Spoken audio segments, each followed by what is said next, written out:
अस्सलामुअलैकुम। मोहम्मद अज़हर सिद्दीक अपने programme political diaries के साथ हाजिर खिदमत है। 9 जुलाई 2024 मंगल का दिन है। चीज़ें आगे बढ़ रही हैं और ये नताइज किसी नतीजा खुद की तरफ जाएगी। नताइज आपके सामने आ जाएंगे। कीनिया की अदालत ने आखिर अशरफ शरीफ को इंसाफ दे दिया और आगे मैं क्या करने लगा हूँ उसमें वो उसके हवाले से बात बता देंगे। चीफ जस्टिस काजी फैसल साहब ने एक सवाल किया और बड़ा ये बड़ी आम वायरल हुई कि फॉर्म 47 क्या चीज़ है और कानून में इसके लिए क्या लफ्ज़ इस्तेमाल हुआ था। और जस्टिस तारक महमूद जहांगीरी के ख़िलाफ़ जो सोशल मीडिया पर मुहिम है उसमें इस्लामाबाद हाईकोर्ट का तौहीन अदालत कार्रवाई का फ़ैसला है। मुल्क में ट्विटर बहाल नहीं हो सकता और मैंने मुतफ़र्रिक़ दरख्वास्त एक दायर की है, वो मैं आपके सामने मैं रख देता हूँ। और ट्राइब्यूनल का मामला जो है ना, और इस पर सुप्रीम कोर्ट का जो फ़ैसला आ गया है लाहौर हाई कोर्ट के हवाले से, वो उस पर गुफ्तगू होगी। फ़ौजी अदालतों के हवाले से सिविलियन के ट्रायल पर दायर नज़रसानी दरख्वास्तों पर समाअत क्या हुई है वो कोशिश करेंगे आपके सामने मैं सारे सामने। सबसे पहले तो लाहौर हाई कोर्ट में आज समाअत होनी है ये प्रोरेटा बेस के ऊपर जो बिजली के बिलों पे जो चार्ज हो रहा है और जो ज़्यादती हो रही है 200 यूनिट से ज़ायद और 6 महीने के लिए वही, और आगे जो बेवकूफ़ बनाया जा रहा है वहाँ मैं एक बात तो बता दूँ, सोलर बिल्कुल लगाना बेहतर है, लेकिन जब आप सोलर को पूरे मुल्क में फैला देंगे तो जो कैपेसिटी पेमेंट IPP से जो मुआहदे किए हैं आपने उसका क्या बनेगा, मुझे ये बता दें उसका क्या बनेगा। वो जो IPP से मुआहदे आपने किए हैं, वो जो कैपेसिटी पेमेंट है जो अभी तक आपके सामने मैं बैकग्राउंड पे मैं चला रहा हूँ, वो 8,000 अरब से ज़्यादा 2013 से लेकर 2024 तक हमने दे दी है। वो उसका हिसाब कौन देगा? इन सियासतदानों से एहतसाब करेंगे हम? ज़रा पता तो चलना चाहिए कौम को वो एहतसाब कौन करेगा इसका। लेकिन मेरी कोशिश होगी, जैसे रिसालत सईद के सामने लगा हुआ मामला ये, मेरी कोशिश होगी कि मैं अदालत से स्टे करवा सकूँ, लेकिन अदालत शायद स्टे ना करे, इस सारे मामले को नोटिस जारी करके डे टू डे समाअत करके फाइनलिटी की तरफ ले जाएँ कि इसको एक मंतकी अंजाम की तरफ। और उम्मीद बड़ी है कि कल मैं अदालत को मैं परसुएड करने की कोशिश तो करूँगा।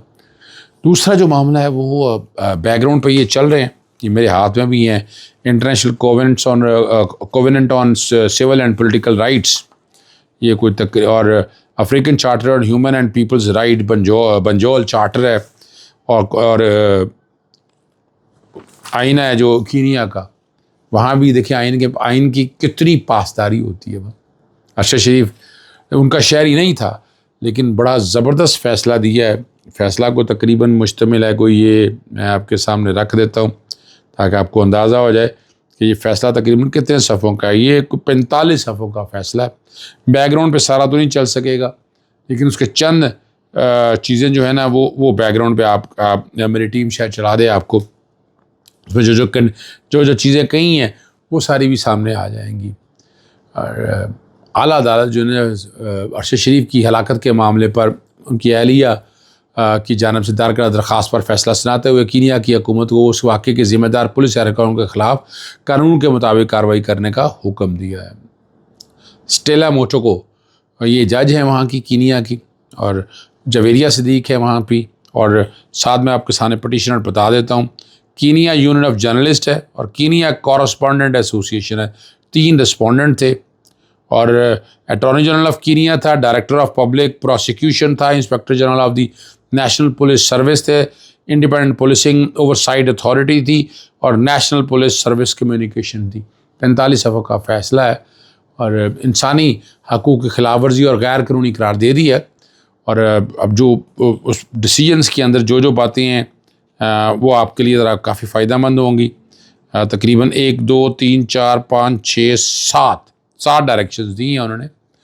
और सबसे पहली तो बात बड़ी वजाहत के साथ उन्होंने कह दी है कि फायरिंग करने वालों के साथ कानून के मुताबिक सख्त तादीबी कार्रवाई करी है। ये कोई ऐसा नहीं था कि अपने आप को मिस फायर था या ये पूरा प्लान्ड ये सारा काम था, इसलिए वो ये बात जो है ना और कह दी है।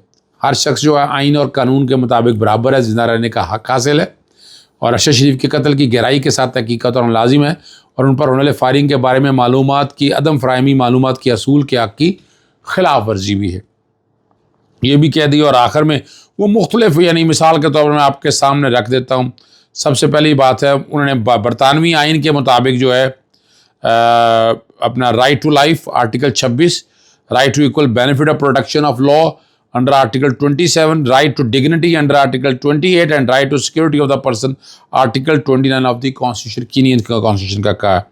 उसके बाद आगे हम चलते हैं आर्टिकल 23 कॉन्स्टिट्यूशन का, और उसके अलावा आर्टिकल 2-3 ICCPR और article 14 of CAT and article 7(1) of the Banjul charter, ये सब की वायलेशन को सामने रखते हुए उन्होंने डिटर्मिन कर दिया है। और साथ साथ एक और काम किया, judgment be and is hereby entered in favour of first petitioner against the respondent jointly and severally for a global sum of, और ये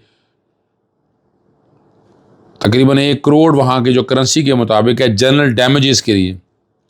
और जब तक ये पैसे नहीं अदा होते उस पर इंटरेस्ट भी आता रहेगा।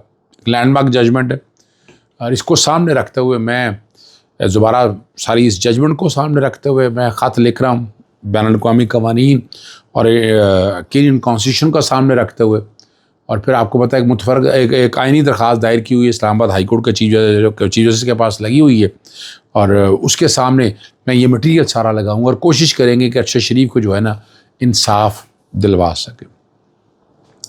सुप्रीम कोर्ट ने जो ट्रिब्यूनल के क़याम का जो मामला है वो लाहौर हाई कोर्ट के जल्द या बामानी मुशावरत करने के हवाले से कहा है, उसमें मैंने बड़ी वजाहत के साथ कह दिया है।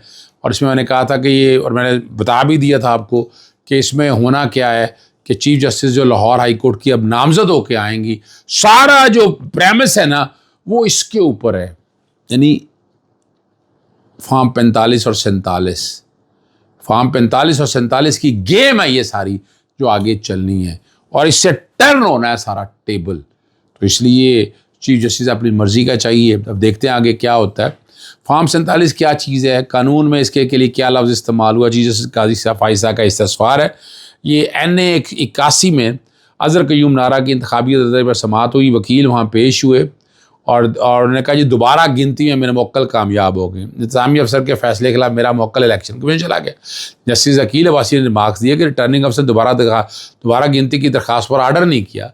रिटर्निंग अफसर दोबारा गिनती कानून के मुताबिक पाबंद था, और 9 फरवरी को रिटर्निंग अफसर ने फॉर्म 47 जारी किया, और फॉर्म 47 इब्तदाई नतीजा होता है और हतमी नतीजा फॉर्म 48 पर होता है। फॉर्म 47 को कानूनी में आर्जी नतीजा कहा जाता है। 11 फरवरी को रिटर्निंग अफसर ने हल्का का फॉर्म 48 भी जारी कर दिया। जस्टिस अकील अब्बासी ने बड़ी वजाहत के साथ कार्य मार्क्स देते हुए कहा कि इलेक्शन एक मतलब किसी को कामयाब करार देकर इधर उधर जा सकता है। दुरुस्त है, आपकी दरख्वास्त पर दोबारा गिनती रिटर्निंग ऑफिसर को करनी चाहिए थी, लेकिन नहीं हुई।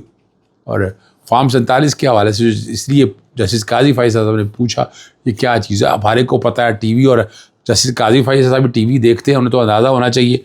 फ़ौजी अदालतों में सिविल के ट्रायल के मामले पर नाज़रसानी की जो दरख्वास्तें हुई हैं, 7 रुकनी बेंच ने समाअत की। Justice Jamal Mandokhel, justice Aminuddin head कर रहे थे, justice Mohammad Ali Mazhar, justice Hasan Rizvi, justice Shahid Waheed, justice Irfan Saadat Khan और जस्टिस शाहिद बिलाल। मेजॉरिटी जो है वो एक ही माइंड सेट की है, और हमें अंदाज़ा है बेंच की कंपोजिशन से अंदाज़ा हो जाता है इसमें सीनियर जजेस कितने डाले हैं। कि अफराद को बुरी हालत में रखा हुआ है, लतीफ़ का मुलाकात हुई, आपको कैसे इल्म हुआ, ये मैं सारी आपके बात कर रहा हूँ। हाथ पीछे बांधे हुए हैं, मुलाकात मेहरबानी नहीं थी बल्कि आपका हक था। जैसे जमाल मंदोखेल जैसा ये बयान कर रहे हैं ऐसा है तो फिर मुनासिब नहीं है। जस्टिस जमाल मंदोखेल का अटॉर्नी जनरल से मुकालबा, इंसानियत सबसे बड़ी चीज़ है। मेरी मालूम बात थी कि हर जुमेरात को मुलाकात हो रही है, ये अटॉर्नी जनरल कहते हैं, मैं चेक कर लेता हूँ, आप तफसीली रिपोर्ट दें। जैसे मोहम्मद अली मज़हर ने कहा केस को मुकम्मल होने दें। जैसे जमाल मंदोखेल ऐसा अगर ऐसा चलता रहा तो केस मुकम्मल नहीं हो सकेगा। ज़ेर हिरासत मुलजमान को अपना सिविलियन हिरासत में दिया गया है, कानून की शिक्के चैलेंज है, ऐसा नहीं किया जा सकता। और इस पर वो मुख्तलिफ दरखास्तों का नंबर लगाने का कहा है, वो सारी बातें भी आगे। जस्टिस तारक महमूद जहांगीरी के खिलाफ जो कैंपेन है सोशल मीडिया पर, तौहीन अदालत की कार्रवाई का फैसला कर लिया। जस्टिस आमिर फारूक की सरबराही में फुल कोर्ट ने, जो कि समाअत की, जिसमें जस्टिस मुहसिन अख्तर कियानी, जस्टिस मियां गुल हसन औरंगज़ेब, जस्टिस बाबर सत्तार, जस्टिस सरदार एजाज खान, जस्टिस बाबर ताहिर, जस्टिस समन रिफत साहबा शामिल है। जस्टिस चूँकि तारक महमूद जहांगीरी का मामला है इसलिए वो फुल कोर्ट में शामिल है। तो ये फुल कोर्ट है बेसिकली। जस्टिस आमिर फारूक ने नमाज देते हुए कहा हमने इस कैंपेन को बर्दाश्त नहीं करेंगे। हमने पहले भी एक्शन लिया लेकिन किसी ने कुछ सबक नहीं सीखा। यानी बुनियादी तौर पर जो समझना है ना, ये जो कुछ भी हो रहा है, और इसमें सहाफ़ियों गरीदा फ़ारूकी, उमार सोलंकी और हसन अयूब को नोटिस, यानी इनके पास सबसे पहले ये किसने इन्फॉर्मेशन दी, किसने शेयर की, ये अब तहकीक सारी सामने होनी है और एक एक चीज़ सामने आ जाएगी जिससे पता लग जाएगा कि कौन कर रहा है। वैसे तो मौजूदा हुकूमत है सारे काम के पीछे, वो नज़र आ जाएगा कि वो अपनी मर्जी के फैसले चाह रही है और ये हमने अगर अदालतों का ना बचाया तो ये बहुत नुकसान हो जाएगा। एक अदालतें ही तो है, मैं तो हमेशा आपको कहता रहा, अदालतें कल भी आम थी, आज भी आम और आइंदा भी आम, और इन अदालतों से हमें रिलीफ मिलना है, बाकी किसी की उम्मीद मत रखिएगा। ट्विटर पर ये मुहर्रम के दिनों में बैन करना था तो उस पर मैंने एक मुतफरक दरख्वास्त दायर की है लाहौर हाई कोर्ट के, जैसे रिसाल सईद करेंगे, लेकिन इसमें सिंध हाई कोर्ट में जवाब दे दिया उन्होंने, और उन्होंने कहा है कि मुल्क की सलामती के लिए ख़तरा करार देते हुए जवाब अंदाज़ा लगा लें कि एक ट्विटर जो है मुल्क की सालमियत के ख़िलाफ़ है। और VPN लगाएं, सारा कुछ चल रहा है, लेकिन ये वो कहते हैं बहाल नहीं हो सकता और कुछ अनासर के ज़रिए मुल्क में अदम इस्तेहकाम फैलाया जाता है। MOU साइन करने और मुल्की कवानीन की तामील की यकीन दहानी पर एक्स को खुलवाया गया था। ये वो कहना, वो टिकटॉक का जिक्र करता है, टिकटॉक पर सारा कुछ चल रहा है। या तो बताया ना, ये जो कुछ बातें हो रही हैं टिकटॉक पे नहीं चल रहा, टिकटॉक पे भी चल रहा है, लेकिन इनका केस कोई नहीं है, लेकिन बदमाशी चल रही है यहाँ पर। और Sindh high court, Islamabad high court और लाहौर हाई कोर्ट में लार्जर बेंच बनाने का कहा है, अभी तक लार्जर बेंच बन नहीं सका। इजाज़त चाहता हूँ, अस्सलाम वालेकुम, अल्लाह हाफिज़, पाकिस्तान जिंदाबाद।